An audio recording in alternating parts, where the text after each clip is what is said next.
be the loudest, be the brightest, and have the best offer.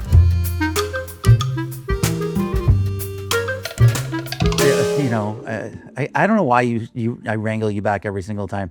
We were talking recently about a client who was looking for a new strategy for their updated service offering. And when we did this, we came up with all these like ways to say this thing very quickly, it's a billboard campaign very quickly, so that 8 words or less, and less is more. So we were jamming through words, and somebody said got clogged, GOT, clogged, like it's a drain clear offer, got clogged with a question mark, and then some fancy weird image, right? Okay. Yeah. For Seaside Plumbing, we've talked about them before on the podcast. And it's weird because immediately all of us were like, oh yeah, like the old Got Milk campaign. It was an immediate recall for pretty much everybody in the room, both American and Canadian. My favorite part was that the client, because now we're Canadian people and Canadian partners with the Wizard of Ads.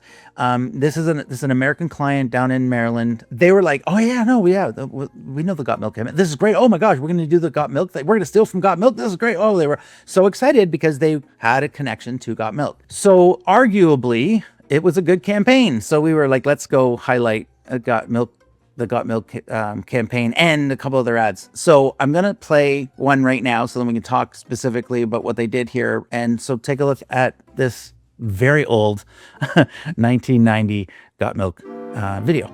Watch. Drink your milk, kids. I don't want milk. Milk's for babies. Yeah, babies. Oh yeah? Well, I happen to know that milk helps build strong bones. So drink up. Well, Mr. Miller told me he never drinks milk. Look at him. Yeah. Hi, kids.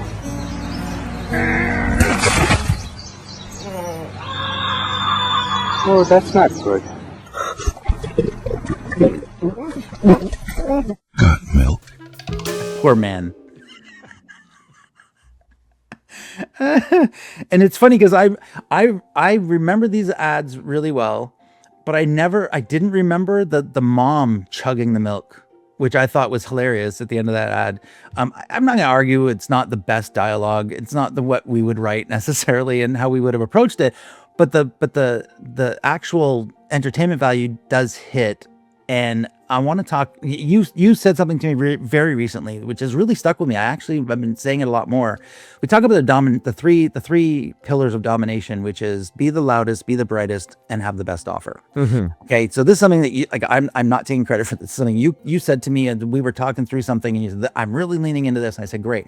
Well, they hit two of these very well. They got loud and they got bright. Can you help me understand how they did that? I actually think the most powerful part of the campaign was the billboards. Okay. Which were just Got Milk, period. Not Got Milk, ? Got Milk, period. Which is actually even a question, even though it's a period. Very fair. I actually didn't find any of those. Maybe I'll see if I can get one for because it's a strong statement. It's an unusual statement because the temptation would be to put it as a question. Yeah. Or making it got milk. Yeah. I've got milk? No, I don't. Like it's just, and to me, those were actually the ones that were the most powerful. It was funny. I didn't remember the television ads, but I can remember the billboards. Got milk, got milk, got milk. I agree with you. And that could be the difference between Canada and the United States. I don't know that for sure. We might have run more billboard campaign parts of this, but yeah.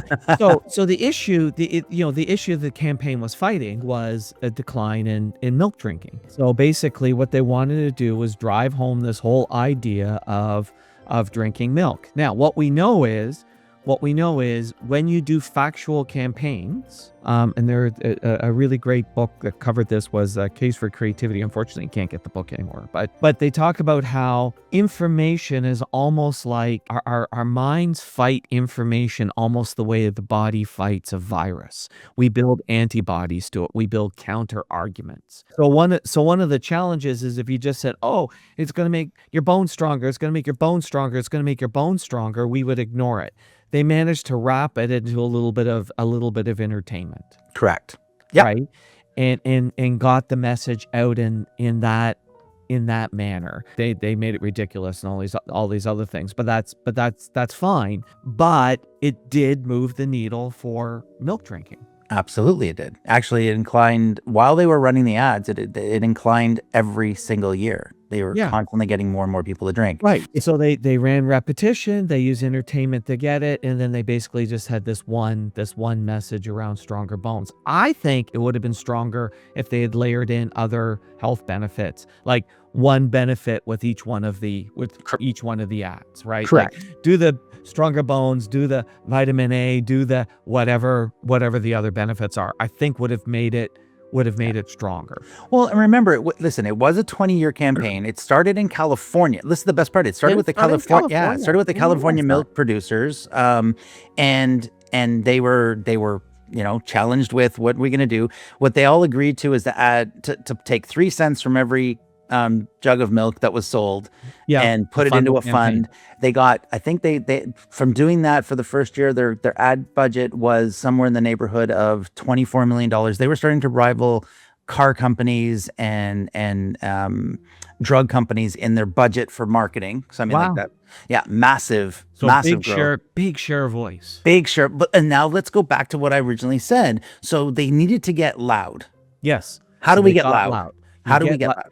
The best way to get loud is mass media, folks. Mass media. And the reason why is it is the most effective way to reach a large number of people, which is what makes you loud. And then they got Bright. Let's talk about Bright. And the Bright is the entertainment in the ads. Right. Well, and I would even argue, and the strength and the simplicity of the message. Very easy to understand and entertaining. That's a very, very good point. The Got Milk, like anytime you can take something and you can get your message wrapped into like just a few words, it's always way more powerful.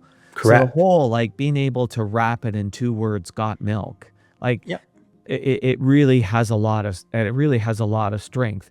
And it's an interesting statement. It's presented in a different way, and you can do it on billboards and trade shows and all this other stuff. That's how you get simplicity. Simplicity allows you to get bright. And now I want to also mention, like, this is like a 20 some odd year campaign. Like this campaign ran forever. Like it was like they ran Got Milk for so long, which means it was working.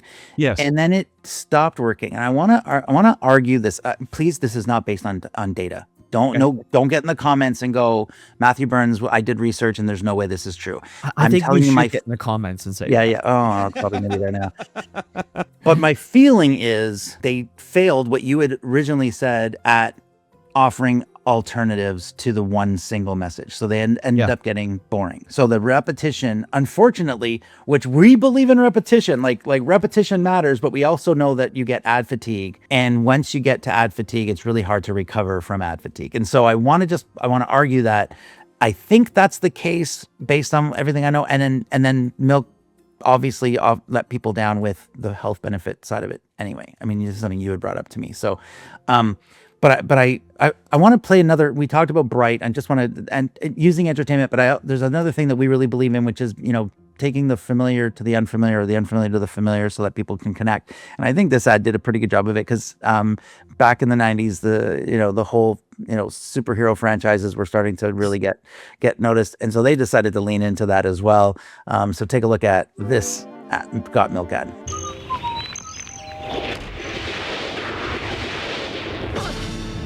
Okay, who are you? The milkman? Do you have a sidekick? No. A nemesis? A what? A bad guy? I'm a people person. Have you been fighting crime long? I don't fight crime. What do you fight? Wheat bones. A never-ending supply of milk. And chocolate milk. Want strong bones? The calcium in milk helps make your bones strong. Like I don't understand why there's a trap door at the front of the mansion for the superheroes. Like I don't know what like why as soon as the doorbell, everybody gets interviewed when they get to the bottom. Like there are a lot of I got question marks, people. But acknowledging that building strong bones is a superpower, I think